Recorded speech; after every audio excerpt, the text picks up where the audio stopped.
자, 이번 시간에는 사기 강박 보도록 할게요. 바로 전 시간에 우리 차고까지 봤죠. 이제 사기 강박 문제를 보겠습니다. 우리가 지금 이거 공부하고 있죠. 의사표시 문제. 자, 의사표시 문제에서 일단 의사와 표시가 일치해야 된다라고 했는데 의사와 표시가 일치하지 않는 경우, 그래서 민법 107조, 민법 108조, 109조 차고까지 봤고요. 이제는 의사 표시에 하자가 없어야 됨에도 불구하고 하자가 있는 경우죠. 하자가 있다. 여기서 하자라고 하는 것은 사기 강박을 의미한다는 겁니다. 자유로운 상태에서 의사를 결정하고 표시해야 될 거 아니에요. 그런데 사기를 당했다, 강박당했다, 의사결정의 자유에 침해를 받았다는 거죠. 의사결정의 자유에 침해를 받았기 때문에 사기 강박당한 사람을 보호해줘야 되겠죠. 그래서 사기 강박당해서 계약을 했다라고 한다면 그 계약 관계를 뭐 할 수가 있어요? 취소할 수 있다라고 해서 보호를 해주겠다는 거죠. 그래서 이렇게 한번 써볼게요. 사기 또는 강박에 의한 의사표시. 자, 이게 민법 110조에 규정이 되어 있습니다. 의사표시네요. 의사표시인데 첫 번째가 사기에 의한 의사표시, 두 번째가 강박에 의한 의사표시, 이렇게 두 개가 되는 거죠.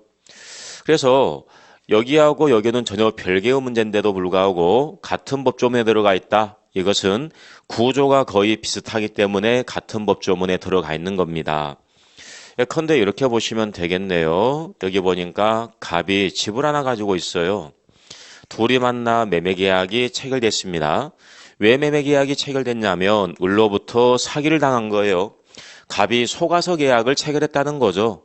원래 이 갑은 계약을 체결할 마음이 없었어요. 그런데 사기를 당해서, 즉 속아서 계약을 체결했다는 거죠. 그렇다면 사기라고 하는 것은 일단 이 을이 갑을 속여야 되겠죠. 속이는 행위를 이렇게 표현합니다. 기망행위다라고 하죠. 먼저 기망행위가 있어야 되겠죠. 이 을이 갑을 속입니다. 속이니까 이 갑이 속아야 되겠죠. 그렇잖아요. 만약에 속였어요. 근데 속지 않았습니다. 이건 사기가 아닌 거죠. 따라서 이 을이 갑을 속였습니다. 이 사람이 깜빡 속았습니다. 깜빡했다. 처음에는 정상적인 생각을 가지고 있었는데 사기를 당하니까 깜빡 속은 거죠. 깜빡했다. 이것을 우리가 착오다라는 용어를 썼잖아요. 착오에 빠진 상태에서 알았다, 우리 계약하자, 이런 식으로 의사표시를 하게 된다는 거죠. 결론적으로 사기에 의한 의사표시의 구조는 첫 번째, 기망행위가 있어야 되겠죠. 기망행위를 통해서 잘못된 생각, 깜빡해야 되겠죠. 착오에 빠져야 되겠죠. 착오에 빠진 상태에서 의사표시를 하게 되는 거죠. 따라서 사기하고 착오는 서로 밀접한 연관성이 있다는 것. 그래서 사기 요건하고 착오 요건이 둘 다 충족이 됐을 경우에는 선택할 수 있다. 선택의 문제가 그래서 나오게 되는 겁니다. 여러분께서 기억을 해야 될 것은 일단 구조 자체가 기망행위가 있어야 된다. 그 다음에 기망행위를 통해서 착오에 빠져야 된다. 착오에 빠진 상태에서 의사표시를 하게 된다. 이게 바로 사기다라는 걸 기억하시고요. 그 다음에 강박에 나와 있잖아요. 사기라고 하는 것은 속이는 겁니다. 근데 강박이라는 것은 겁을 주는 거잖아요. 그래서 기망행위 대신에 여기에 이제 강박이 들어오는 거죠. 자, 예를 들면 보통 속일 때 우리 말로 속이잖아요. 근데 겁을 준다. 이건 대부분 뭐 주먹 아니면 흉기, 무기를 가지고 겁을 주는 거죠. 그래서 이 강박에 의한 의사표시는 첫 번째 강박 행위가 있어야 되겠죠. 겁을 주는 행위가 있어야 된다는 거예요. 자, 겁을 줬어요. 겁을 줬는데 갑이 겁을 안 먹네요. 겁을 안 먹었다라고 한다면 이거는 강박이 될 수가 없는 거고요. 이 을이 겁을 주니까 이 사람이 겁을 먹어야 되겠죠. 겁을 먹었다. 이것은 공포심에 빠졌다는 거죠.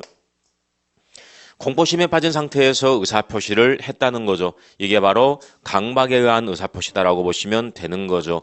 기망행위 대신에 강박행위를 쓰면 되는 것이고요. 착오 대신에 공포심에 빠졌다라고 보시면 되고 의사표시를 하게 되는 겁니다.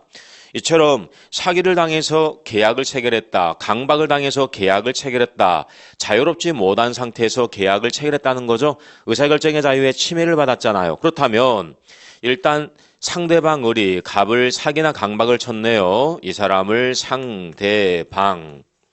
자, 그리고 이 사람은 이제 표의자가 되겠죠. 표의자. 그렇다면 사기를 친 사람, 강박을 친 사람, 보호가치가 있어요, 없어요? 전혀 보호가치가 없잖아요.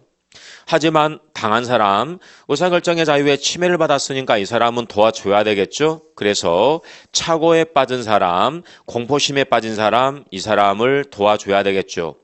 도와줘야 된다 이 말은 이 사람에게 뭘 준다는 거예요? 권리를 준다는 거죠. 즉 의사결정의 자유에 침해를 받아서 계약을 체결했습니다. 원하지 않은 계약관계가 체결된 거 아닙니까? 따라서 이 계약관계를 끝내버릴 수 있는 뭘 줄까요? 취소권을 주고 있다는 사실을 기억하시면 되는 겁니다. 취소권이란 권리를 주고 있다. 이것은 선택권을 주는 거죠. 이 사람이 이 계약을 없던 걸로 하고 싶다라고 한다면 취소권이란 권리를 행사하면 되는 거죠. 행사해버리게 되면 이 계약은 전혀 효과가 없는 거죠. 무효가 되는 거예요. 그런데 사기를 당해서 계약을 했습니다. 아니면 강박당해서 계약했습니다. 어차피 갑은 이 집을 팔려고 마음을 먹었거든요. 그리고 매매대금도 뭐 괜찮은 금액의 계약이 체결된 거예요. 그래서 이 계약을 취소할 마음이 없어요. 그대로 이 계약 관계를 인정하고 싶다. 그대로 인정한다. 이걸 추인한다라고 하잖아요. 그래서 추인하게 되면 이 계약은 확정적으로 유효가 되는 거죠. 그래서 취소권을 가지고 있다. 이 말의 의미는 취소권을 행사해서 무효로 하거나 아니면 추인함으로써 유효로 하거나 선택권을 부여한다. 사기당한 사람에게 강박당한 사람에게 선택권을 부여함으로써 이 사람을 보호하겠다라고 보시면 되는 거죠. 네.